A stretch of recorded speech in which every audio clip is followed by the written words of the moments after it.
Very good. கர்த்தர் மகா நல்லவர், அவர் கிருபை மகா பெரியது. ஏனென்றால் அவருடைய கிருபை அதற்கு கண்டிஷனே இல்லை இல்லையா? நிபந்தனை இல்லாத தேவனுடைய அன்பு, நிகரே இல்லாத தேவனுடைய ஆற்றல், இதுவே தேவன் நம்மேல் வைத்திருக்கிற கிருபை. நிபந்தனை இல்லை என்று சொன்னாலும் அவருடைய அன்பை இந்த கிருபையின் மூலமாக நாம் அதிகமாக உணர உணர உணர அவருக்கு கீழ்ப்படிவது எளிதாகி விடுகிறது. ஆகவேதான் அவருடைய கிருபை மகா பெரியது. எஸ், நம்முடைய 7th சப்ஜெக்ட் வந்து த வார் இஸ் ஓவர், யுத்தம் முடிந்தது.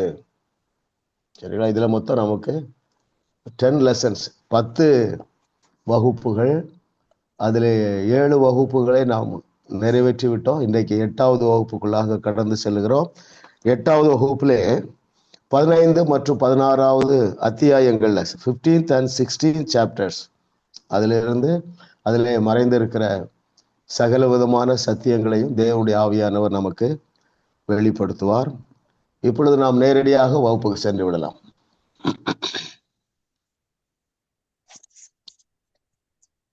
Question 1. நாம் தேவனோடு கொண்டுள்ள உறவின் ஐக்கியம் எதை பொறுத்ததல்ல, எதை பொறுத்தது? ஏன்? Yes, Sister Grace. ஆமா, 178வது பக்கம் பாஸ்டர் கடைசி பந்தி. நாம் அவரோடு கொண்டிருக்கிற உறவும் ஐக்கியமும் நம்முடைய புறம்பான நடவடிக்கையை பொறுத்த நிபந்தனைக்கு உட்பட்டது இல்லை. 2வது, மாறாக நம்முடைய உள்ளான இருதயத்தின் நிலையை பொறுத்துத்தான் இருக்கிறது என்றது ஆவண்ணா. ஈனா வந்து நம்முடைய மறுபடியும் பிறந்த ஆவியில் இருந்து தொழுது கொள்றபடியினாலும். வெரி குட், வெரி குட், கரெக்டா சொல்லிட்டீங்க பாருங்க. இதற்கு யாராவது கொஞ்சம் விளக்க சொல்லுங்க. நாம் தேவனோடு கொண்டுள்ள உறவும் ஐக்கியமும் எதை பொறுத்தது அல்லவென்றால் நம்முடைய புறம்பான நடவடிக்கைகளை பொறுத்த நிபந்தனைக்கு உட்பட்டது இல்லை. அப்படி என்றால் என்ன பொருள்? யோசிங்க, ஈஸி தான், உங்களுக்கு தெரியும். நீங்க சிந்திச்சாலே போதும். பாருங்க, நாம் தேவனோடு கொண்டிருக்கிற உறவு ஐக்கியம் நம்முடைய புறம்பான நடவடிக்கைகளை பொறுத்த நிபந்தனைக்கு உட்பட்டதில்லை. அப்படி என்றால்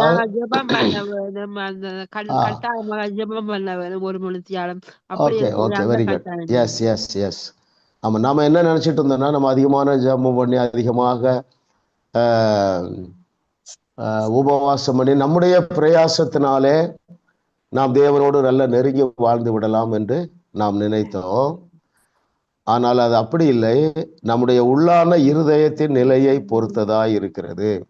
அப்போ தேவனோடு நல்ல உறவுல இருக்கிறவர்கள் அவருடைய இருதயம் எப்படி இருக்கும்? சும்மா சொல்லுங்க. ஃப்ரீயா இருக்கும். ஏன் ஃப்ரீயா இருக்கும்? அவரங்களே எங்களோட மறுபடியும் பிறந்த ஆவியில நாங்க பெர்ஃபெக்டட் அவரை போல இருக்கிறோம். அவருடைய சன் போலயே எங்களை பாக்குறேன். Very good. அன்பு எங்களோட இருக்கும், நெருங்கி இருக்கும் போது இப்படி சொல்லலாமா? பாருங்க,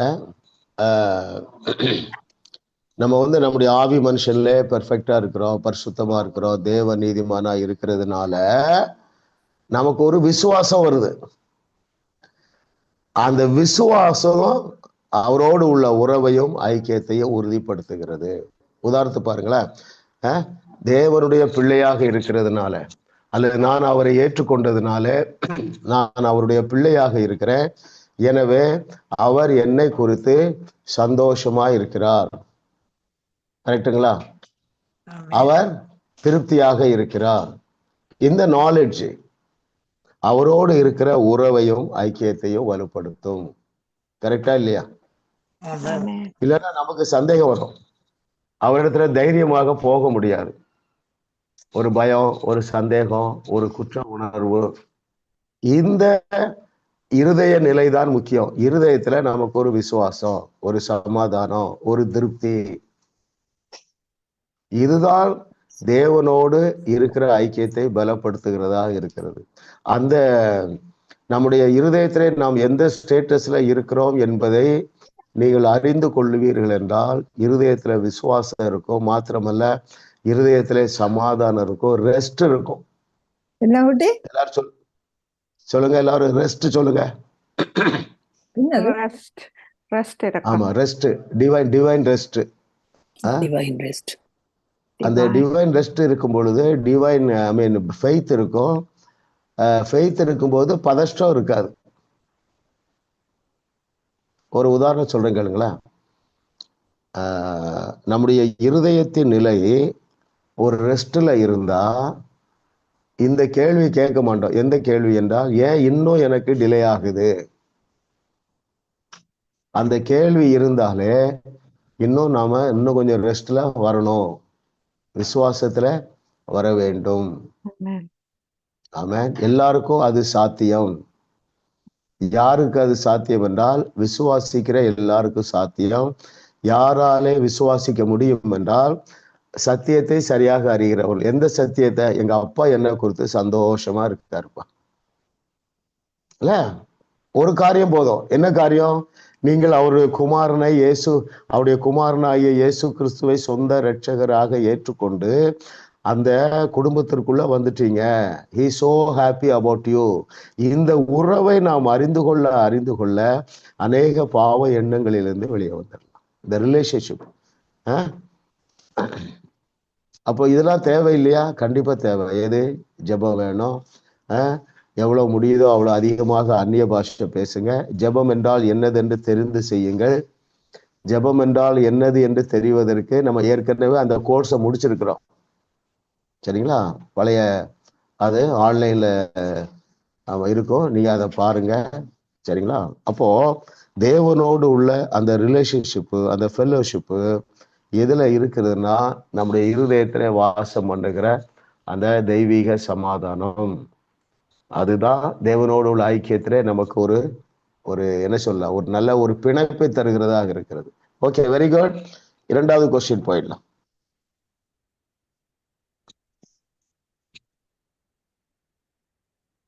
எதை அல்ல, யாரை அறிக்கை செய்தால் இரட்சிப்பு உண்டாகிறது?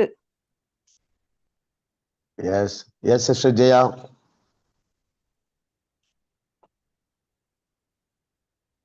இயேசு கிறிஸ்து மீதுள்ள விசுவாசத்தை நாங்க அறிக்கை பண்ண வேணும். எங்கட பாவத்தை இல்ல. பேஜ் வந்து 176ல இருக்கு. Very good, correct sister. எதை அல்லவென்றால், அதாவது பாருங்களேன், எதை அல்லவென்றால் பாவத்தை அல்ல. எதை அறிக்கை செய்தால் ரட்சிப்பு உண்டாகிறது என்றால் கர்த்தராகிய இயேசுவை நீ உன் வாயினாலே அறிக்கை செய்தால். இல்லையா? சரியான பதில். ஆமா, இல்லைன்னா நமக்கு ஒரு பயம் இருக்கும், நம்ம எல்லா பாவத்தையும் அறிக்கை செய்துட்டோமா இல்லையா என்று சொல்லல. ஆமா, நம்முடைய மறந்து போன பாவத்திற்கும் பரிகாரம் பண்ணிவிட்டார். அல்லேலூயா சொல்லுங்க. ஆமா ஆமா ஆமா ஆமா நம்ம அறிக்கையிடாத பாவங்களுக்காக அவர் பரிகாரம் பண்ணிவிட்டார். நம்முடைய பாவங்களுக்காக மாத்திரம்தான் அவர் பரிகாரம் செய்திருக்கிறாரா? உலகத்தில் உள்ள எல்லாருடைய பாவங்களுக்காகவும் பரிகாரம் பண்ணிவிட்டாரா? உலகத்தில் உள்ள எல்லாருடைய பாவங்களுக்காக. Very good. அப்ப நமக்கும் அவர்களுக்கு என்ன வித்தியாசம்? இயேசு கிறிஸ்து தேவனுடைய குமாரன் என்று நம்ம விசுவாசிக்கிறோம், ரைட்? அந்த விசுவாசம் எதனாலே உண்டாயிற்று? கிருபையினாலே உண்டாயிற்று, இல்லையா? கிருபையினாலே விசுவாசத்தை கொண்டு நாம் ரட்சிக்கப்பட்டோம். ஆமா, பிறந்ததிலே கிறிஸ்தவ குடும்பத்துல பிறந்தோம். 70, 80, 90 ஆண்டுகள் வாழ்ந்தோம். வாஸ்ட் மெஜாரிட்டி கிறிஸ்டியன் ஃபேமிலியில ரட்சிக்கப்படலை. பாருங்களேன், நாமெல்லாம் இந்த சர்க்கிள்குள்ள வந்துட்டதுனால எல்லா கிறிஸ்தவர்களும் எல்லா கோயிலுக்கு போறவங்க ரட்சிக்கப்பட்டிருக்காங்கன்னு நினைக்கிறேன். அப்படி இல்லை, இல்லையா?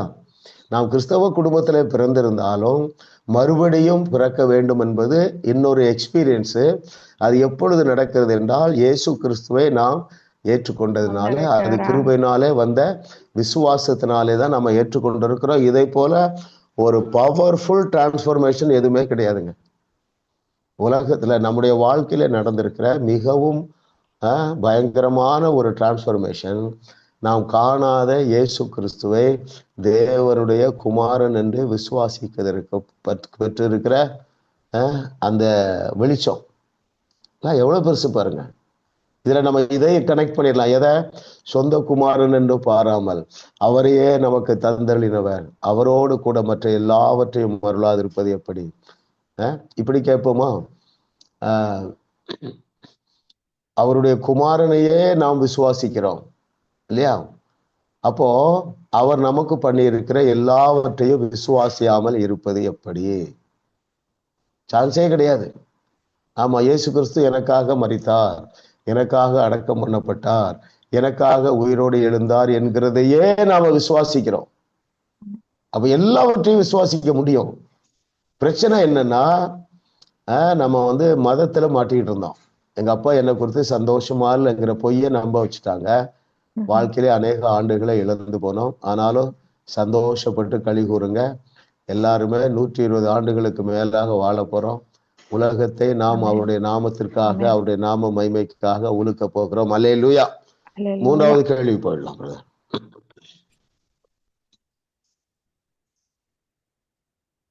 புதிய ஏற்பாட்டு விசுவாசிக்கு பொருந்தாத இரு சந்தேகங்களை எழுதுக.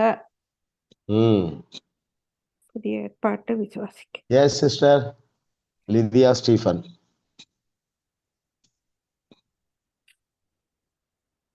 அன்மியூட் பண்ணிடு. 182வது பக்கம் முதலாவது paragraphல இருக்குது. அதில் எழுதப்பட்டிருக்கிறது, நாங்கள் என்று நாங்கள் நினைக்க கூடாது, நாங்கள் தகுதி உள்ளவர்களாக இருக்கிறோம் என்று நாங்கள் நினைக்க வேணும். அப்படி வரும் தகுதியற்றவர்களா உங்களை குறித்து நீங்களே உணர்கிறபடியால் தேவன் உங்கள் செய்வார் என்பதை சந்தேகிக்கிறீர்கள். உங்களுடைய பாவங்கள் தேவனிடமிருந்து உங்களை பிரித்து விட்டது என்று நீங்கள் நம்பிக்கொண்டிருக்கிறீர்கள். இது புதிய விசுவாசிக்கு பொருந்தக்கூடிய ஒரு காரியம் அல்ல. கேள்வி என்ன? புதிய ஏற்பாட்டு விசுவாசிக்கு பொருந்தாத இரு சந்தேகங்கள். முதலாவது பாருங்க, தேவன் உங்கள் சார்பில் கிரியை செய்வார் என்பதை மதம் சந்தேகிக்க வச்சுட்டு, அதாவது தேவன் என்னையும் ஆசீர்வதிப்பார் என்பதுல எல்லாருக்கும் சந்தேகம் இருந்தது இல்லையா? தேவன் உங்கள் சார்பில் கிரியை செய்வார் அல்லது உங்களை ஆசீர்வதிப்பார் என்கிற சந்தேகம். இரண்டாவது, நம்முடைய பாவங்கள் தேவனிடமிருந்து நம்மை பிரித்து விட்டது என்ற பொய்யை நம்பிக்கொண்டே இருக்கிறார்கள். இது மாதிரி தேவனுக்கு செய்கிற துரோகம் எதுவுமே கிடையாதுல்ல. யோசித்து பாருங்க. அவருடைய குடும்பத்துல அங்கத்தினர் ஆன பிறகும், அவருடைய மந்தைக்குள்ள நான் வந்த பிறகும் இந்த சந்தேகம் இருந்துகிட்டே இருக்குது. எது தெரியவில்லை? யுத்தம் முடிந்து விட்டது, நம்முடைய பாவங்களுக்கு தக்கதாக பரிகாரம் எல்லாம் செய்யப்பட்டாயிற்று. அந்த குற்ற உணர்வோடு நம்ம யுத்தம் பண்ண வேண்டிய அவசியம் இல்லை. நல்ல ரிலாக்ஸ்டா இருங்க. ஆமென். அல்லேலூயா. பாருங்க, எல்லாருக்கும் இருந்தது. நான் இன்னும் எதையாவது செய்தாதான் தேவனால் என்னை நேசிக்க முடியும், இன்னும் நான் நிறைய காரியங்களை செய்து என்னை சரி செய்து என்னுடைய ஜெப வாழ்க்கையை கூட்டி என்னுடைய பக்தி வாழ்க்கையை கூட்டினாதான் தேவனால் என்னை ஆசீர்வதிக்க முடியும் என்கிறது பச்சை பொய்யுங்க. ஆமா, நான் நல்லா சொன்னேன். பெரிய டிரான்ஸ்ஃபர்மேஷன் நடந்திருக்கு. இந்த சால்வேஷன் ஜோயே, ஆமா, அதற்கு இந்த சால்வேஷனுக்கு ஈடான என்னது ரெஃபர்மேஷன் சொல்லலாம், அல்லது ஒரு புதிய வாழ்க்கை நமக்கு துவங்கிட்டது. ஆமா, யாரெல்லாம் பாருங்க, நம்ம கிங்ஸ் அண்ட் குயின்ஸ் அசம்பிளிக்கு வர்ற சின்ன பிள்ளைகளுக்கெல்லாம் நல்லா புரியுது, ரொம்ப இன்ட்ரெஸ்டா இருக்காங்க அவரை அறிய. ஒரு 4ஆம் கிளாஸ் படிக்கிற ஒரு பிள்ளை நாம அறிமுகப்படுத்துற புக்கு எல்லாத்தையும் வாசிக்கிறான். அவ்வளவு ஆசை. ஏன்? அந்த நிலம் இன்னும் கெட்டு போகவில்லை, அவிசுவாசமாகிய களை விதைக்கப்படவில்லை. இல்ல, எவ்வளவு பெரிய மேட்ரு பாருங்க. என்னெல்லாம் எப்படிங்க ஆசீர்வதிப்பாரு? சொல்லுங்க. என்னை ஆசீர்வதிக்காமல் அவரால் வேற ஒருவரையும் ஆசீர்வதிக்க முடியாது. ஆமா, மியூட்ல இருக்கட்டும், நீங்க உங்களுக்குள்ளே சொல்லுங்க. ஒரு அறிக்கை பண்ணுவோமா? நெஞ்சில கை வைங்க.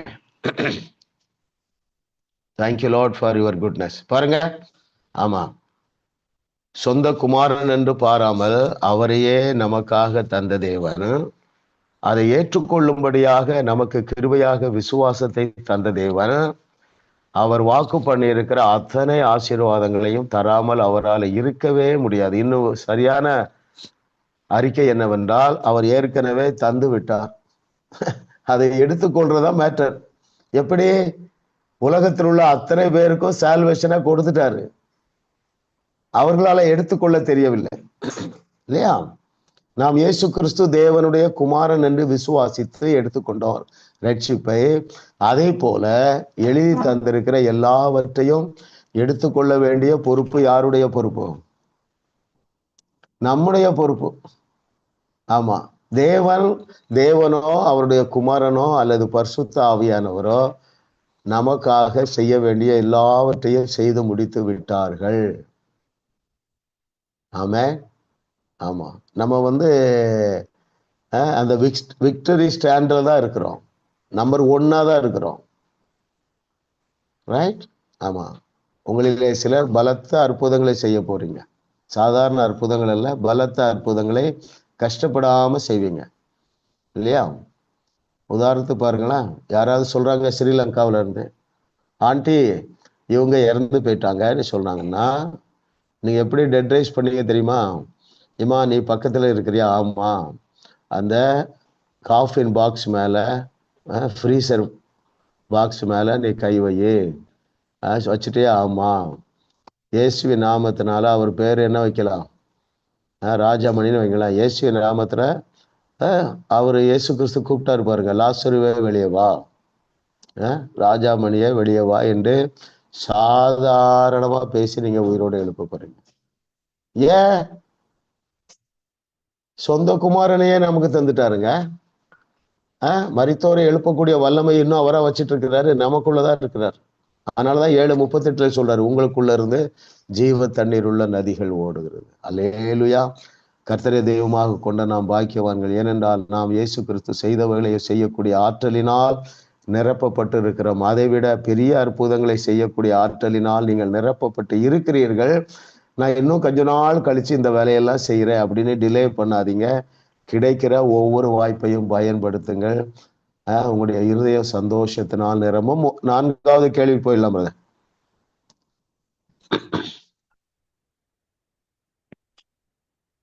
எது நம்மை ரட்சிக்கவில்லை, எது நம்மை ரட்சித்தது? ஆமென். அடுத்தது யாரு? மேர்சி சிஸ்டரா? I'm very sorry பாஸ்டர், நான் இன்னும் சரியா ரீட் பண்ணி எழுதல. ஓகே ஓகே, கிறிஸ்டியன் ஜெபன் சொல்லலாம். பக்கம் 175. நம்முடைய பாவங்களை குறித்து நம்முடைய மனம் திரும்புதல் நம்மை ரட்சிக்க போவதில்லை, மாறாக இயேசு கிறிஸ்து நமக்கு என்ன செய்து முடித்தாரோ அதன் மீது விசுவாசம் வைத்து அவரிடம் திரும்புவதே நம்மை ரட்சிக்கும். 4வது pastor. Okay, correct answer sister, கரெக்டான ஆன்சர். அந்த பேராகிராஃப் ஸ்டார்டிங்ல பாருங்களேன், புதிய ஏற்பாட்டின் கீழ் தேவனோடு நம்மை ஒப்புரவாக்கும்படி சிந்தப்பட்ட இயேசு கிறிஸ்துவின் இரத்தத்தின் மீதுள்ள விசுவாசத்தின் மூலம். அந்த ரத்தம் நம்ம என்ன செய்ததுன்னு எழுதியிருக்கு? இயேசு கிறிஸ்துடைய ரத்தம் சகல பாவங்களையும் ஆமா, சகல பாவங்களையும் நீக்கி விட்டது இல்லையா? அப்போ நம்முடைய பாவங்களை குறித்த நம்முடைய மனம் திரும்புதல் நம்ம ரட்சிக்க போவதில்லை, மாறாக இயேசு கிறிஸ்து நமக்காக என்ன செய்து முடித்திருக்கிறாரோ அந்த வசனங்களை வாசிக்கிறோம். ரோமர் 3:25 வாசிங்க. ரோமர் 3:25.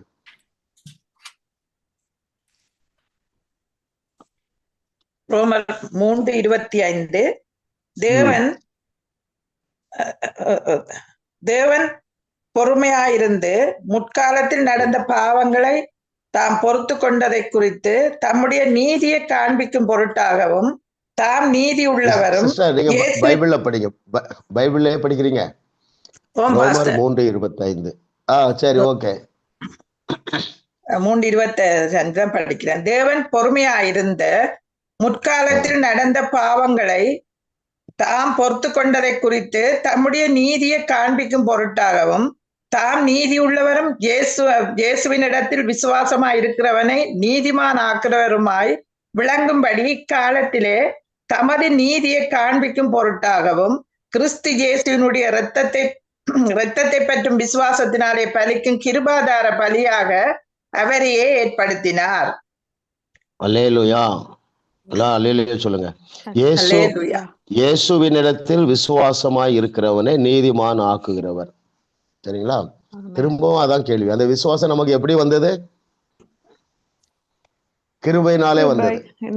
நம்முடைய எஃபர்ட் போட்டதுனால வரல. சரிங்களா?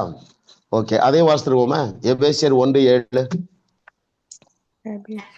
அவருடைய கிருபையின் ஐஸ்வர்யத்தின் படியே இவருடைய இரத்தத்தினாலே பாவ மன்னிப்பாகிய மீட்பு இவருக்குள் நமக்கு உண்டாயிருக்கிறது. ஆமென். அல்லேலூயா. கொலோசியர் 1:14.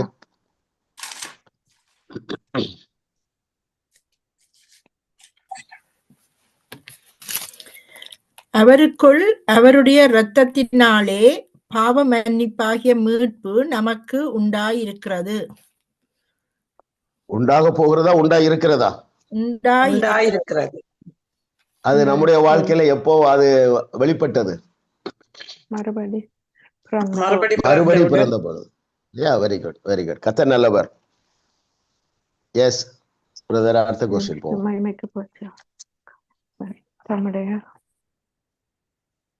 முதல் எத்தனை ஆண்டுகள் நியாயப்பிரமாணம் இல்லாதிருந்தது? பின்பு எத்தனை ஆண்டுகள் அது இருந்தது? இப்பொழுது இருக்கிறதா? Very good. Question 5. Yes brother Philip.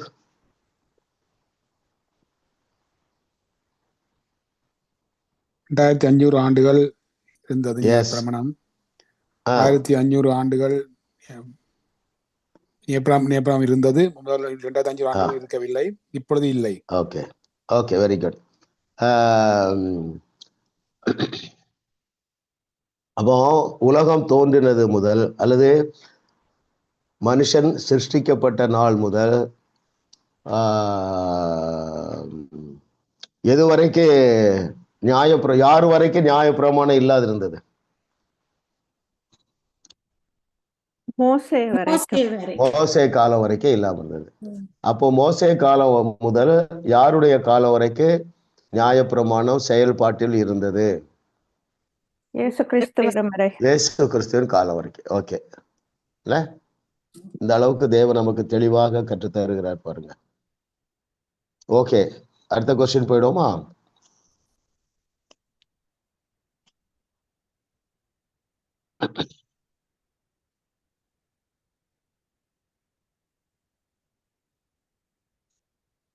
எந்த நல்ல எண்ணத்தினால் நம் முதல் பெற்றோரை தேவன் தோட்டத்தை விட்டு வெளியே அனுப்பினார்? எந்த எண்ணத்தில் அல்ல.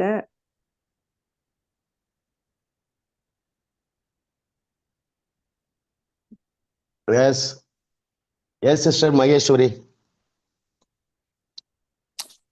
194வது பக்கம் பாஸ்டர்.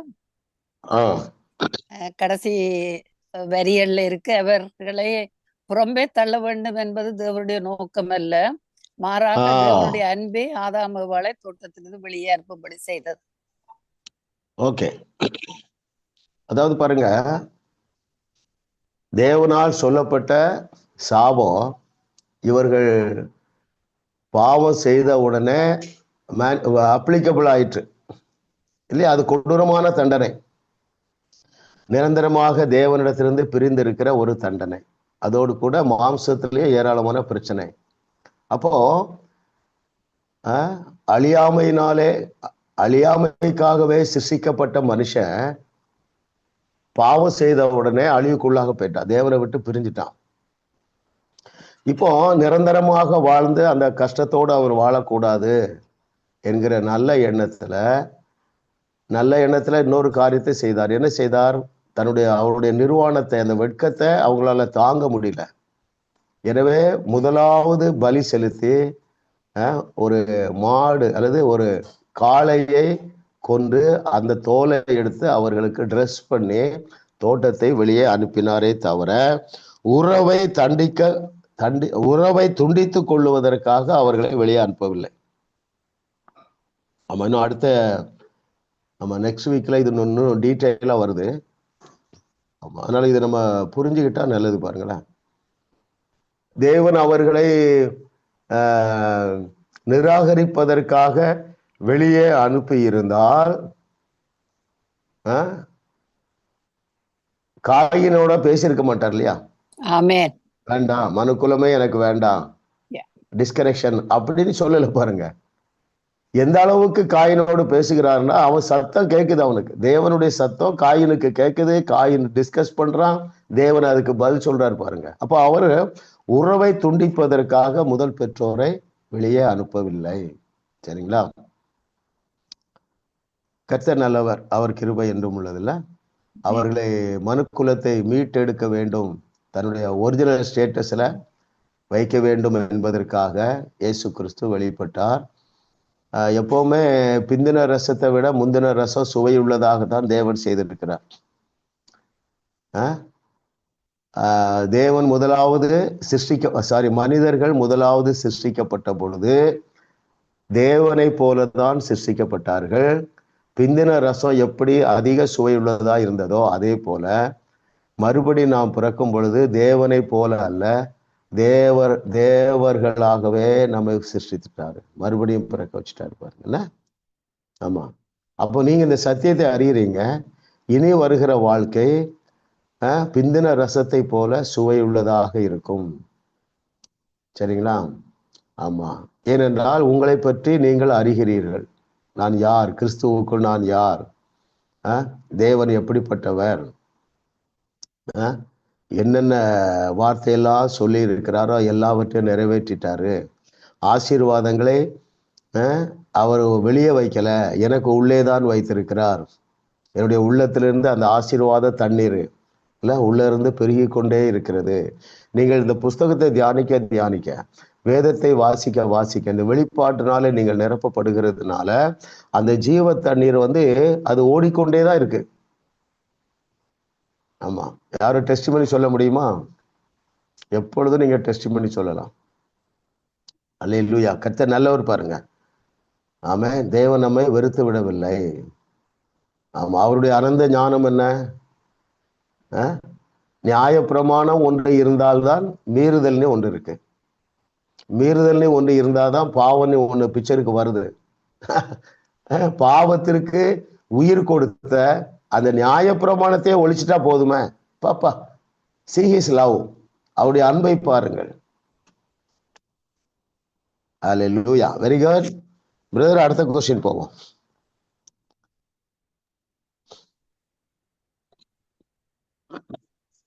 தேவன் நம்மை முற்றிலும் நேசிக்கிறார் என்னும் உறுதியான உண்மை எதை பொறுத்ததல்ல, எதை பொறுத்தது?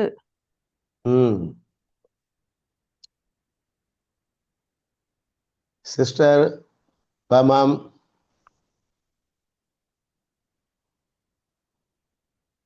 நீங்க புரிந்து கொண்டதை சொன்னா போதும், அன்மியூட் பண்ணிடு. எஸ் சிஸ்டர், தேவன் நம்மை முற்றிலும் நேசிக்கிறார் எனும் உறுதியான உண்மை எதை பொறுத்ததல்ல, எதை பொறுத்தது? Yes sister. 183 பக்கத்துல இருக்கு. கர்த்தர் யார் என்பதை நாங்கள் அறிந்திருக்கிறதுல தான் இருக்கிறது.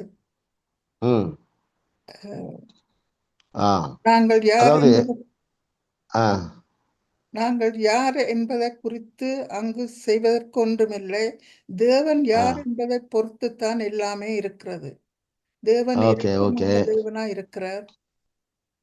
ஓகே, எஸ் சிஸ்டர், வெயிட் பண்ணுங்க. ஜெயக்குமார் அனட்டா சொல்லுங்க. பேஜ் 189 பாட்டமில இருக்குது. எங்களுடைய செயல்பாட்டை பொறுத்தது அல்ல, கிறிஸ்துவுக்குள் நான் யாரா இருக்கிறேன் என்பதையே பொறுத்தது. Very good, very good. திரும்ப நல்லா அதை புரிஞ்சுக்கிடுங்க. கேள்வி என்ன? தேவன் நம்மை முற்றிலும் நேசிக்கிறார் என்னும் உறுதியான உண்மை எதை பொறுத்தது அல்ல என்றால் நான் என்ன செய்கிறேன் என்ன செய்யவில்லை என்பதை பொறுத்து அல்ல. செயல்பாட்டை நம்ம எல்லாருக்கும் தெரியும், நம்முடைய பலவீனங்கள் நம்முடைய எல்லாருக்கும் தெரியும். அநேக காரியங்கள்ல நம்ம கீழ்ப்படிதலே குறைவு இருக்கு. இவைகளை வைத்து தேவன் நேசிக்கிறது இல்லை, நம்முடைய செயல்களை பொறுத்தது அல்ல. அவர் சிலுவையிலே செய்து முடித்ததை பொறுத்துதான் இருக்கு. நீ கொஞ்சம் அதை மெடிடேட் திங்க் பண்ணுங்க. பிசாசுக்கு நம்ம இடம் கொடுக்க மாட்டோம். ரைட்? இன்னொரு விதத்துல எப்படி சொல்லுவோமா, அதாவது தேவனுடைய இருதயத்துல இடம் பிடிக்க வைத்தது என்னுடைய எந்த ஒரு காரியத்தினாலும் அல்ல. நான் ரொம்ப பரிசுத்தமா இருக்கிறேன், இன்னும் சொல்றேன், இன்னும் நான் ரொம்ப தாழ்மையா இருக்கிறேன், அதை பொறுத்ததல்ல. அவர் சிலுவையிலே செய்து முடித்ததை விசுவாசிக்கிறீர்களா? என்ன செய்து முடித்தார்? நம்முடைய 3 முக்கால பாவங்களுக்காகவும் பரிகாரம் பண்ணிவிட்டார். என்னுடைய தழும்புகள், அவருடைய தழும்புகளால் சுகத்தை உண்டாக்கக்கூடிய ஆசீர்வாதத்தை சிருஷ்டித்து வைத்திருக்கிறார். உங்கள் பாவங்கள் சிவேர் என்று இருந்தாலும் அவருடைய அன்பு மாறாது. சரியா? பாவங்களுக்கான பரிகாரம் எல்லாத்தையும் பண்ணிச்சிட்டாரு. இதை நாம எந்த அளவு விசுவாசிக்கிறோம் அதை பொறுத்துதான் அவருடைய இருதயத்துல இடம் பிடிக்க முடியும்.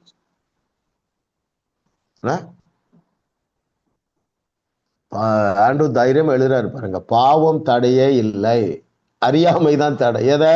என்னுடைய இந்த பாவத்தின் மத்தியிலும் அவர் என்னை நேசிக்கிறார் என்று நீங்க விசுவாசிட்டீங்கன்னா அநேக பாவங்கள்ல இருந்து வெளியே வந்துடுவீங்க.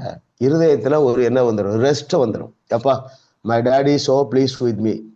எவ்வளவு ஒஸ்டான ஸ்டோரி சொல்றாரு பாருங்க. அப்பாவுக்கு எந்த விதத்திலும் கீழ்ப்படியல, அப்பாவுக்கு அவப்பெயரை கொண்டு வந்தான், அவன் செய்யாத அக்கிரமமே இல்லை. ஆனாலும் அப்பாவுடைய அன்பு இன்னும் சொல்ல போனா அதிகமா தான் இருந்தது, அதிகமாயிற்று இல்லையா? ஐயோ, என் இளையகுமாரை எப்போ வர்றான் பார்த்துட்டே இருந்தாராம். அப்படிதான் நம்ம அப்பா பார்த்துட்டே இருக்கிறார்.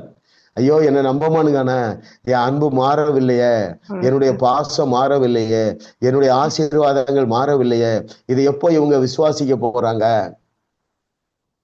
ஒருவேளை நம்முடைய கிரியைகளினாலே 1% கூட நம்மால தகுதியாக முடியும் என்றால் அவர் சிலுவைக்கே போயிருக்க மாட்டாருங்க. அல்லேலூயா. கர்த்தர் நல்லவர் பாருங்க. ஆமென். எது பாவம்? விசுவாசம் இல்லாமல் இருப்பதே பாவம். விசுவாசம் இல்லாமல் என்ன செய்தாலும் பாவம். ஓகே, இன்னும் கொஞ்சம் அந்த வசனத்தை அப்படி சொல்லுங்க. எது பாவம்? விசுவாசம் இல்லாமல் தேவனை தரிசிப்பது. விசுவாசத்தினால் வராத யாவும் பாவமே. பாவம். அப்போ நம்முடைய நீதி எப்படிதான் வரணும்? விசுவாசத்துல இருந்து விசுவாசத்தினால் தான் வரணும். ஆமென். நம்முடைய தகுதி, நம்முடைய பரிசுத்தம், நம்முடைய பரிபூர்ணம் எல்லாமே விசுவாசத்தினாலதான் வரணும். ஒரு நல்ல செய்தி சொல்றேன், உங்களுக்கு எல்லாமே வந்து விட்டது என்று விசுவாசித்தா போதும். நம்ம இத புதுசா ரட்சிக்கப்படுறவங்களுக்கு சொல்லி கொடுத்தா நல்லா விளங்குது அவங்களுக்கு. அந்த நிலம் நல்ல நிலமா இருக்கு. இந்த வார்த்தைகள் எல்லாம் உள்ள ஆழமா போயிருது. அல்லேலூயா. கர்த்தர் நல்லவர். அடுத்த கொஸ்டின் போயிடும்.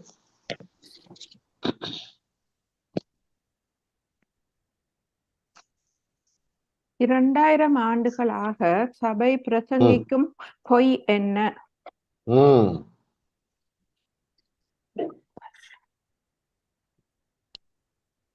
Grace sister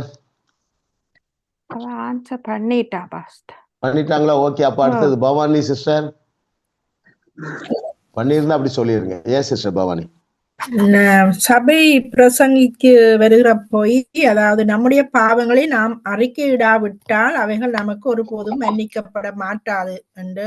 okay okay. வேற யாரு கீழே இருக்கிறவங்க சொல்லுங்க. தேவன் எங்கள் பாவங்களை எங்களுக்கு விரோதமாக கணக்குல வைத்திருக்கிறார் என்று சொல்லி சபை இன்னும் நான் கேள்வியும் பதிலையும் வாசிக்கிறேன். கேள்வி என்னன்னா, 2000 ஆண்டுகளாக, 2 வருஷம் 3 வருஷம் இல்ல, 2000 வருஷமா சபை பிரசங்கிக்கிற பொய் என்னவென்றால், பேஜ் 190 190வது பக்கத்துல அந்த சின்ன 3rd பேராகிராஃப்ல பாருங்க, இவ்வளவு நடந்த பிறகும் தேவன் உன் பாவங்களை உனக்கு விரோதமாக கணக்கிலே வைத்திருக்கிறார் என்று சபை இன்றும் பிரசங்கித்துக் கொண்டு இருக்கிறது. கடந்த 2000 வருடங்களாக நியாயப்பிரமாணத்தின் கீழ் நாம் இல்லை என்றாலும் அநேகர் இதை அறிந்திருக்கவில்லை. அநேக கிறிஸ்தவர்கள் இன்றும் நியாயப்பிரமாணத்தின் கீழ்தான் வாழ்ந்து கொண்டு இருக்கிறார்கள். ஆமா, இதை கொஞ்சம் மெடிடேட் பண்ணி பாருங்களேன். எதற்காக அவர் சிலுவையிலே அவ்வளவு கேவலமாக கஷ்டப்பட்டார் என்றால், நம்முடைய பாவங்களை நம்ம கணக்கில் வைக்கக்கூடாது என்பது பிதாவுடைய அன்பு இல்லையா? ஆமா, எல்லாருக்காகவும் எல்லாரையும் தண்டிப்பதற்கு பதிலாக பாவமே செய்யாத என்னுடைய குமாரனை தண்டித்து விடலாம் என்று அவர் முடிவு செய்தார் பாருங்களேன். இல்ல, அது லகுவாக இல்லை. இயேசு கிறிஸ்துவுக்கு அது லகுவான ஒரு ப்ராசஸா இல்லை. பெரிய அகனி இல்ல, பெரிய நிந்தை, பெரிய அவமானம், பெரிய வேதனை, வலி, திகில். இல்ல, அவர் மாம்சத்துலதான் இருந்தாரு. அந்த வேர்வை ரத்தத்தின் துளிகளாய் வெளியே வந்தது பாருங்க கெத்செமனே தோட்டத்துல. இல்ல, அவ்வளவு பயம். ஏன்? என்னுடைய பிள்ளைகள் ஒருவருமே பயப்படக்கூடாது என்கிறதுக்காக. அவன் எத்தனை பேருக்கு இந்த சத்தியத்தை அறிந்த பிறகு பயம் போயிருக்குது? ஆமென். பயம் போகாம இருக்கவே முடியாது.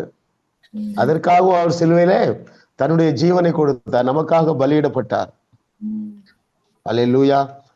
ஆமா, நாம் செய்கிற, அதாவது நம்முடைய பாவங்களை நமக்கு விரோதமான கணக்கிலே அவர் வைக்கவில்லை. சரிங்களா? எல்லாவற்றையும் சுமந்து தீர்த்து விட்டார். இன்னொரு விதத்துல சொல்ல போனா, இயேசு கிறிஸ்துடைய ரத்தத்திற்கு பணியாத பாவமே கிடையாது இல்லையா? ஒரு மனிதன் செய்யக்கூடிய மிகப்பெரிய பாவம், அக்கிரமம் எல்லாவற்றையும் விட அவருடைய ரத்தத்துல அதிக ஸ்ட்ரென்த் இருக்கு, பலன் இருக்கு. அல்லேலூயா. அந்த மரணம் ஆனா பாருங்க, ஆச்சரியமா இருக்கு பாருங்க. ஆனாலும் உலகத்தில் உள்ள 200 தேசங்களும் இதை ஏற்றுக்கொள்ளுகிறது. எதை ஏற்றுக்கொள்ளுகிறது? இந்த கேலண்டர், கிறிஸ்டியன் கேலண்டர், கிறிஸ்துவுக்கு முன் கிறிஸ்துவுக்கு பின். அதான் பெரிய, நான் சில நேரம் யோசித்து பார்த்து ரொம்ப ஆச்சரியப்படுவேன் பாருங்களேன். உலக சரித்திரத்தை 2ஆக பிரித்தது சிலுவை மரணம். அதை 200 தேசங்களும் ஏற்றுக்கொண்டிருக்க, அதையெல்லாம் ஆண்டவர் செய்து முடிச்சிட்டாரு. சொல்லாமலே சொல்லப்படுகிறது அதானே, உலகத்தார் அத்தனை பேருடைய பாவங்களுக்காகவும் பரிகாரம் பண்ணப்பட்ட ஆயிற்று என்பதுதான் கேலண்டர் சொல்லுகிறது. ஆமென். ஆமா, கர்த்தர் செய்ய நினைக்கிற காரியம் ஒன்றும் தடைப்படாது. அவருடைய வார்த்தை ஒன்றும் நிறைவேறாமல் தரையிலே விழாது. ஆமா, அப்போ அதுல ஒண்ணு என்னன்னா, இந்த நாட்களில 2021 வருஷம் 25வது வருஷத்துல தேவன் நம்மோடு பேசுகிறார். இதெல்லாம் நமக்கு கற்றுத்தருகிறார் பாருங்க. எவ்வளவு பெரிய மேட்டர் இல்ல? எவ்வளவு ஒரு ரிலாக்ஸேஷனுக்குள்ள வந்துட்டோம். பயம் குறைந்திருக்கு, குற்ற உணர்வு குறைந்திருக்கு, சமாதானம் கூடியிருக்கு, சந்தோஷம் தைரியம் பெருகி இருக்கு, சரீரத்துல சுகம் பெருகி இருக்கு, நம்பிக்கை பெருகி இருக்கிறது இல்ல? என்னையும் தேவன் பயன்படுத்துவார் என்கிற ஒரு உணர்வு உங்க எல்லாருக்குள்ள வந்திருக்கு. ஏனென்றால் சிலுவையிலே நம்ம எல்லாரையும் தகுதிப்படுத்தினது மாத்திரமல்ல, சிலுவை நம்ம எல்லாரையும் வல்லமைப்படுத்தி விட்டது. ஆமென். அந்த சிலுவையினுடைய அந்த உயிர்த்தெழுதல் தான் நம்மை தேவர்களாக உயர்த்தி வைத்து இருக்கிறது இல்ல? அவன் சங்கீதக்காரன் அழகா சொல்றான், நீங்க எல்லாம் தேவர்கள் தான்ப்பா, ஆனா மனுஷரை போலதான் வாழுவீர்கள்ங்கிறான். இயேசு அதைத்தான் கோட் பண்றாரு. எதை கோட் பண்றாரு? எப்பா, பழைய ஏற்பாட்டுல எழுதியிருக்கு. பழைய ஏற்பாட்டுல என்ன எழுதியிருக்கு? என்னை குறித்து எழுதவில்லையா? ஆமென். கர்த்தர் நல்லவர் பாருங்க, அவர் கிருபை என்றும் இல்லை. அப்போ இதுல முக்கியமா நம்ம அறிந்து கொள்ள வேண்டியது, அவர் நம்மைத்தான் நம்பி இருக்கிறார். இன்னும் நம்ம மனசுல என்ன இருக்கு? யாராவது எழுப்புவாரு இல்ல? ஆமா, அநேக வேதாகம கல்லூரியில பாருங்க, ஒருத்தர் 2 டிகிரி வாங்கியிருந்தார். நான் சொன்னேன், நீங்க இந்த பைபிள் காலேஜ்ல ஜாயின் பண்ணணும் ஹாரிஸ்ல அப்படின்னு. அண்ணா, நான் 2 டிகிரி வாங்கியிருக்கேன் அப்படின்னார். இப்போ உங்களுக்கு பிரச்சனையே அதுதான். நீங்க கற்றிருக்கிறவைகளை வேரோடு பிடுங்கிறதான் பெரிய ப்ராசஸ் பிரதர் சொல்லி நம்ம செய்தியை கேட்க அவருக்கு புரிஞ்சிட்டு, நான் சொன்ன லாங்குவேஜ் புரிஞ்சிட்டு. இப்ப கேரிஸ் பைபிள் காலேஜில் படிக்காரு பாருங்க. அப்போ நான் இன்னும் என்ன சொல்லுவேன்னா, எந்த வேதாகம கல்லூரியிலும் கற்றுக்கொள்ளாததை அல்லது கற்றுக்கொள்ள முடியாத அளவுக்கு தேவன் தம்முடைய கிருபையை gospel prayer group, Canada gospel prayer group மெம்பர்ஸுக்கு கொடுத்து கொண்டே இருக்கிறாரா இல்லையா? இல்ல யாருமே இவ்வளவு நிதானமா படிக்க முடியாது பாருங்க. ஆமா, அல்லேலூயா. ஆமா, இது யாருடைய அறிவுலையும் தோன்றல. இப்படி நம்ம லைன் பை லைனா சத்தியத்தை அறியணும் என்று நீங்களும் யோசிச்சிருக்க மாட்டீங்க, நானும் யோசிக்கல.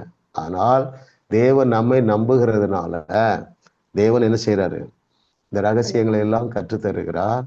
ஆமா, தேவ சத்தம் உங்களுக்கு கேட்கும். என்ன கேட்கும்? இந்த நபர்கிட்ட பேசு, இந்த நபர்கிட்ட ஹீல் பண்ணு, நீ அறிந்திருக்கிற சத்தியத்தை சிலருக்கு சொல்லி கொடு. இப்படியெல்லாம் ஆவியானவர் பேசிக்கொண்டேதான் உங்களுக்கு இருப்பார். நீங்க அதுக்கு மெதுவா கீழ்படிங்க, ப்ரெஷரே போடாதீங்க. ஐயோ நான் இதை செய்யணும் அதை செய்யணும், no pressure at all, no stress at all. அந்த ஃப்ளோலே போங்க பாருங்க. இது ஒரு ஃப்ளோ தானே. நான் என்னுடைய வேலையை பார்த்துட்டே இருந்தேன். திடீர்னு ஜெயா சிஸ்டர் கூப்பிட்டாங்க, பிரதர் நீங்க எங்களுக்கு ஏதாவது ஒரு கிளாஸ் எடுக்கணும்னாங்க பாருங்க. அப்போ அது அந்த ஃப்ளோலே வர்றது. ஃப்ளோனா என்னது? யதார்த்தமா வர்றது. உங்க வாழ்க்கையில நிறைய காரியங்கள் யதார்த்தமா நடக்கும்.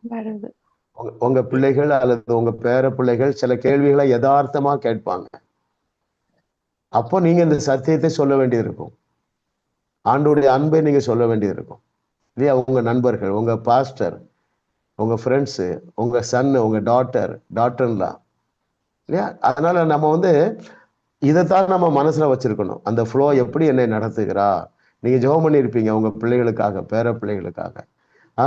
அதற்கு ஏற்ற வேளையில தேவன் அவரோட உங்களோட ஒரு கேள்வி கேட்பாங்க பைபிள்ல இருந்து. நீங்க இதை செய்யணும், சாந்த குணம் உள்ளவர்களாய் அவர்களுக்கு கற்றுக் கொடுக்க நீங்க எப்பொழுதுமே ஆயத்தமாக இருங்கள். அந்த வழி எஃபர்ட்லெஸ் வழியா இருக்கும். சரிங்களா? கர்த்தர் நல்லவர். அப்போ 2000 வருஷமாக அல்லது 2024 வருஷங்களாக சபை என்ன போதிக்கிறது என்றால், தேவன் உன் பாவங்களை உன்னுக்கு விரோதமாக கணக்கிலே வைத்திருக்கிறார், அவர் சிலுவையிலே எல்லாவற்றையும் செய்து முடித்து விட்டார் என்கிற வார்த்தைக்கு வேல்யூ இல்லாம போயிற்று. யாரு சொல்றா கர்த்தர் எனக்காக எல்லாவற்றையும் செய்து முடிப்பார் என்று? சங்கீதக்காரன் சொல்லுகிறான். அது சிலுவைக்கு முன்னால சொன்னானா சிலுவைக்கு பின்பாக சொல்லப்பட்டதா? சிலுவைக்கு முன்பதாக சொல்லப்பட்டது. இப்பொழுது தேவன் நமக்காக எல்லாவற்றையும் செய்து முடிச்சுட்டாரா? முடிக்க போகிறாரா? முடித்து விட்டார். இனிமே நம்ம ஒரு சின்ன வேலை கூட செய்ய வேண்டிய அவசியம் இல்லை. விரலை கூட அசைக்க வேண்டியது. எதற்கு? தேவனை பிரியப்படுத்த நான் இன்னும் எதையாவது செய்யணும் என்கிற ஒரு சின்ன வேலை கூட நமக்கு இல்லை. தேவனை பிரியப்படுத்துவதற்கு அவரை அறிகிற அறிவு, அவர் சிலுவையில என்னவெல்லாம் செய்து முடிச்சிட்டார் என்கிற அறிவு இருந்தால் நாம் அவரை விசுவாசிப்போம். அந்த விசுவாசம்தான் அவருடைய இருதயத்திலே நமக்கு இடம் பிடித்து கொடுக்கிறதாக இருக்கிறது. அல்லேலூயா. அடுத்த கொஸ்டின் போலாம் brother. Question number 9.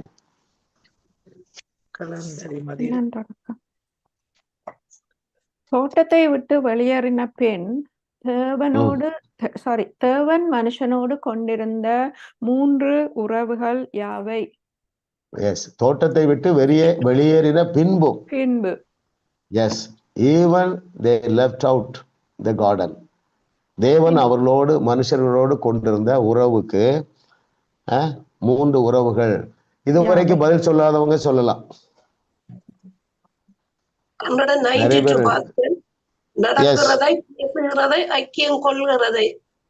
Very good. ஆமா, அந்த 3 உறவு இருக்கு இல்லையா? கர்த்தர் நல்லது பாருங்களேன். 191 வாசிக்கிறேன். பாட்டம் மோஸ்ட் தொடர்ந்து கொண்டிருந்த ஐக்கியம். பின்பு அடுத்த அதிகாரத்தில் ஏதேன் தோட்டத்தை விட்டு அவர்கள் வெளியேறிய பிறகு தேவன் தொடர்ந்து மனுஷனோடு நடக்கிறதை 1, 2வது பேசுகிறதை, 3வது ஐக்கியம் கொள்ளுகிறதை நாம் காண்கிறோம். கேட்கத்தக்க சத்தத்தில் தேவன் இன்னும் அவர்களோடு பேசி ஐக்கியம் கொண்டிருந்தார். ஆமென், அல்லேலூயா சொல்லுங்க. ஹalleluya. ஆமா, நம்ம எல்லாருமே முற்றிலுமாக தகுதியாக்கப்பட்டு விட்டோம். ஆகவே நம்மளோடு நல்ல ஐக்கியத்துல தான் இருக்கிறார். காயின் கொலை செய்துட்டான், அவனை குவாலிஃபை பண்ணல, குவாலிஃபை பண்ணாமலே அவனோடு பேசுகிறாரு இல்லையா? நம்மை குவாலிஃபை பண்ணிட்டாரு. அப்ப நம்மளோட எவ்வளவு ஐக்கியத்துல இருக்கிறாரு பாருங்களேன். ஆமா. ஸோ அந்த கிறிஸ்தவ வாழ்க்கையில நம்முடைய பிரீதிங்கே என்னன்னா ஃபெய்த் தான். என் கூட இருக்கிறாரு. அவர் என்ன சொல்றாரு? உன்னை விட்டு விலகுவதும் இல்லை, உன்னை கைவிடுவதும் இல்லை. அப்ப நம்மோடு கூட தான் இருக்கிறாரு. அப்ப நம்ம என்ன செய்ய வேண்டியதில்லை? வாருன்னு கூப்பிட வேண்டியதில்லை இல்ல இல்ல. வாரும் தூய ஆவியே என்று பாடக்கூடாது. வல்லமை தாரும் என்று பாட வேண்டியதில்லை. வல்லமை தந்து விட்டீரையா என்றுதான் பாடணும். எனக்குள்ள இருக்கிறாரு இல்லையா? ஆமா, கர்த்தர் நல்லவர் பாருங்க. ஆமா, அப்போ யோசித்து பாருங்களா, முதல் கொலையை செய்த, இப்படியே நம்ம புரிஞ்சிருக்கிற மாதிரி ஏற்றுக்கொள்வோம், ஏதேன் தோட்டத்தை விட்டு தள்ளப்பட்ட முதல் பெற்றோருடைய குமாரனாகிய காயினோடு அவர் நடந்தார், பேசினார், ஐக்கியம் கொண்டார் என்றால், அந்த பாவிகளிடத்துல ஐக்கியம் கொண்டிருந்தார் என்றால், பரிசுத்தமாக்கப்பட்டு நீதிமானாக்கப்பட்டு பரிபூர்ணமாக்கப்பட்ட நம்மோடு எவ்வளவு ஐக்கியத்துல இருக்கிறார். ஆமா. ஆனா எல்லாமே எதனாலதான் முடியுதுன்னா, ஜஸ்ட் பை ஃபெய்த் தான். அங்கதான் வச்சுட்டார் ஃபெய்த். It honours. ஏன் தேவன் ஃபெய்த்துக்கு அவ்வளவு இம்பார்ட்டன்ஸ் கொடுக்கிறாருன்னா, அது அவருக்கு கொடுக்கிற ஒரு ஆனர். என்ன ஆனர்? என்ன ஆனருக்கு தமிழ் என்ன? மரியாதைன்னு வச்சுக்கிடுமா? அது அவருக்கு கொடுக்கிற ஒரு மரியாதை, ரெவரன்ஸ் இல்ல? ஆமா. ஓகே, பாருங்க, எது அவருக்கு ஒரு மரியாதைன்னா, சிலுவையில் அவ்வளவு கஷ்டப்பட்டார. அப்போ அதனாலே நமக்கு என்னெல்லாம் நடந்திருக்கு என்பதை நாம் அறிந்து ஏற்றுக்கொள்ளவில்லை என்றால் அவரை நாம் அவமதிக்கிறோம். அதை எழுதியிருக்கிற எல்லாவற்றையும் நாம் விசுவாசிப்போம் என்றால் அவருக்கு நாம் மரியாதை செலுத்துகிறோம் இல்லையா? கர்த்தருக்கு பயப்படுதல் என்றாலே அதான், அவருக்கு மரியாதை செலுத்துறது. இன்னொரு விதத்துல சொல்ல போனா, கர்த்தருக்கு பயப்படுதல் என்றால் கர்த்தரை விசுவாசிப்பது. சரிங்களா? கர்த்தருக்கு பயப்படுதலே ஞானத்தின் ஆரம்பம்.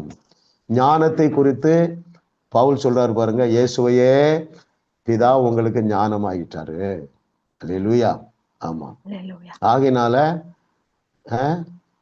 நம்முடைய இந்த வேர்ல்ட் ஷேக்கர்ஸ் பைபிள் காலேஜில் படிக்கிற நீங்கள், as it is said, you will shake the world without effort. அதான் முக்கியம், எஃபர்ட்லெஸ். நான் அங்க போகணும் இங்க போகணும். இப்போதான் எல்லாம் ஆன்லைன்ல முடியுது பாருங்க. ஒரு 20 வருஷத்துக்கு முன்னாடி இப்படி கிளாஸ் எடுக்கவே முடியாது. ஜூம்னு ஒண்ணு இல்லையே. ஹல்லேலூயா.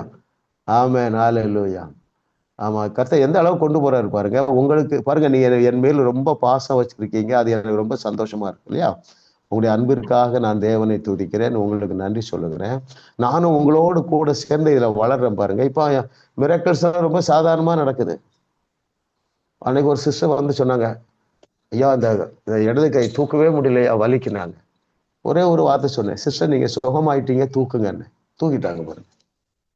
அதான் சொல்றேன், எஃபர்ட்லெஸ். கஷ்டம், இயேசு நாமத்துல போ, சுகமாக. போயிட்டு சிஸ்டர் கைவலி சுகமாயிற்று.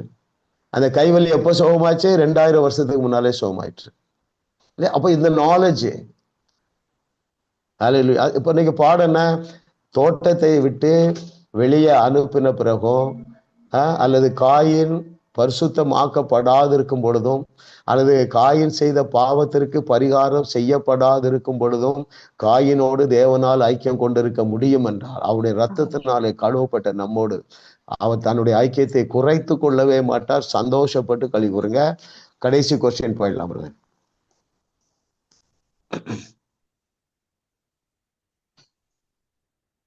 எந்த ஐந்தையும் பார்க்கும் போது மரணம் உண்மையிலேயே இன்பமானது ஆகும்.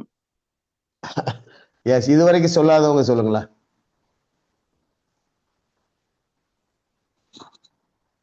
Salome, ஜாஸ்மி, Ruth. 194வது பக்கத்துல. சொல்லுங்கம்மா. கண்ணீர் இல்லை, துயரம் இல்லை, எந்த வேதனையும் இல்லை, ஒரு குறைவோட வாழ வேண்டிய அவசியம் இல்லை. வெரி குட், கரெக்டான பதில் தான். இன்னும் கொஞ்சம் பெட்டர் ஆன்சர் இருக்கு. யாராவது சொல்லுங்க. எந்த 5ஐயும் பார்க்கும்போது மரணம் உண்மையிலேயே லாபமானது ஆகும்? 193வது பக்கத்துல இருக்கு பாசல். மரணத்தை நாம் தேவனிடம் கடந்து செல்ல வேண்டிய ஒரு நேரம் என்றும் சகலமும் குறைவில்லாமல் பூர்ணமாய் இருக்கிற ஒரு ராஜ்யத்துக்குள் செல்கிற நேரம் என்றும் அதை ஒரு நல்ல நேர்மறையான கண்ணோட்டத்திலேயே நாங்கள் பார்ப்பீர்கள், நாங்கள் பார்ப்போம். நமக்கு அங்கே கண்ணீர். ஓகே, பாருங்க பேஜ் 193ல 3rd பேராகிராஃப் பாருங்களேன். 1 பொய் பேசுகிற இடத்துல நம்ம இப்ப இருக்கிறோம். 2வது ஏமாற்றுகிற ஒரு இடத்துல இருக்கிறோம். 3வது திருடுகிற ஒரு இடத்துல இருக்கிறோம். 4வது எப்பொழுதும் எல்லா இடங்களிலும் பொல்லாங்கான காரியங்களையே யோசிக்கிற ஒரு இடத்துல இருக்கிறோம். 5வது அதையே செய்கிற ஒரு இடத்தில் நீங்கள் என்றென்றைக்கும் நித்தியத்திற்கும் வாழ்ந்து கொண்டிருப்பீர்கள். இந்த வெளிச்சத்தில் இதை பார்க்கும்போது மரணம் உண்மையிலேயே லாபமானதுதான். இதுதான் பவுல் சொல்றான். என்ன சொல்றான்? எப்பா, நான் போறது எனக்கு நல்லது, ஆனா நான் உயிரோட இருந்தா உங்களுக்கு நல்லதுங்கிறான். ஆமேன்னு சொல்லுங்க. ஆமா ஆமா ஆமா. அப்போ உங்களிடத்துல அதிக வெளிச்சத்தை ஆண்டவர் கொடுத்துட்டே இருக்காரு. நீங்கள் பல ஆண்டுகள் வாழ்ந்து அநேகருக்கு ஆசீர்வாதமாக இருக்க வேண்டும் என்பது தேவனுடைய சித்தமாக இருக்கிறது. அப்படி ப்ரேயர் பண்ணிடுறேன். அதுக்கு பிறகு ஏதாவது டவுட் இருந்தா கேட்கலாம். அப்படி ரிசீவ் பண்ணுங்க. ஒரே ப்ரேயர் தான். இன்னும் பிரகாசம் உள்ள மனக்கண்கள். இன்னும் நாம் பிரகாசம் உள்ள மனக்கண்களை பெற்றுக்கொள்ளும் பொழுது லகுவாக அவரை விசுவாசிப்போம். பிதாவே, நாங்கள் உமக்கு நன்றி சொல்லுகிறோம். கர்த்தாவே, உம்முடைய அநாதி தீர்மானத்தின்படி ஆண்டவரே, இந்த வகுப்புகளை துவங்குவதற்கு எங்களை நடத்தின பரிசுத்த ஆவியானவரே, உமக்கு நன்றி அப்பா. எங்களை சகல சத்தியத்திற்குள்ளும் நீ நடத்தி கொண்டே இருக்கிறீர். உமக்கு நன்றி. நீர் எங்களை அப்போஸ்தலனாகிய பவுலை போல ஒரு ஸ்திரமான ஒரு சீஷர்களாக எங்களை நீர் உருவாக்கி கொண்டு இருக்கிறீர். அதற்காக உமக்கு நன்றி அப்பா. இன்னும் பிரகாசம் உள்ள மனக்கண்கள் உண்டாவதாக. இயேசு கிறிஸ்து எங்களுக்காக என்னென்னலாம் செய்தார் என்பதை அறிந்து ஏற்றுக்கொள்ளத்தக்கதாக, எந்த ஸ்டேட்டஸ்ல நாங்கள் தேவர்களாக வலம் வருகிறோம் என்பதை அறிந்து ஏற்றுக்கொள்ளத்தக்கதாக ஒவ்வொருவருக்கும் ஒரு பிரகாசம் உள்ள மனக்கண்கள் உண்டாவதாக. ஆமேன் சொல்லுங்க.